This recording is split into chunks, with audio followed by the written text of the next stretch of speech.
BPL দিনের প্রথম ম্যাচে নোয়াখালী এক্সপ্রেসের বিপক্ষে সহজ জয় পেয়েছে সিলেট টাইটান্স। টস জিতে ব্যাটিংয়ে সিদ্ধান্ত নেয় নোয়াখালী। ব্যাটিংয়ে নেমে সব উইকেট হারিয়ে সিলেটকে মাত্র 61 রানের টার্গেট দেয় বিপিএলে অংশ নেওয়া দলটি। জবাবে 11 ওভার 2 বল হাতে রেখেই তা টার্গেট টপকে যায় সিলেট। সিলেটের হয়ে 5 উইকেট নিয়েছেন নাসুম আহমেদ। পয়েন্ট টেবিলের তলানিতে নোয়াখালী এক্সপ্রেস 4 ম্যাচ খেলে 4টাতেই হেরেছে বিপিএলে প্রথম অংশগ্রহণকারী দলটি।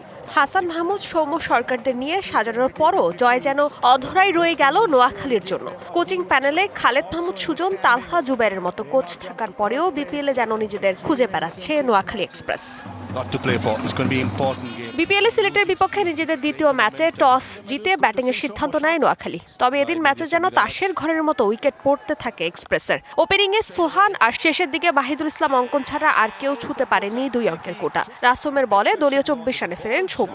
এরপর একে একে উইকেট তুলে নেন নবী, হায়দার আলীদের। নাসুমের ঘূর্ণিতে পাত্তাই পায়নি নোয়াখালীর ব্যাটাররা। নতুন এবং ফিরে আসা গ্রাহকদের জন্য নগদে চলছে ক্যাশব্যাক সহ প্রতিদিন হাজারো উপহার জেতার সুযোগ। হবে আশা আর ফেরা, সারপ্রাইজ সেরা।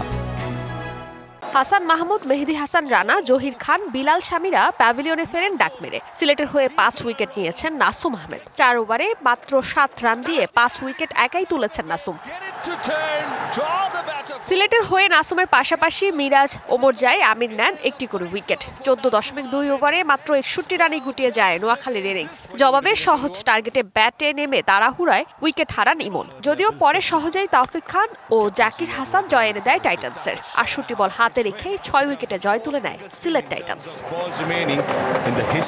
ফারজানা জাহান প্রিয়া, ডিবিসি নিউজ ডেস্ক।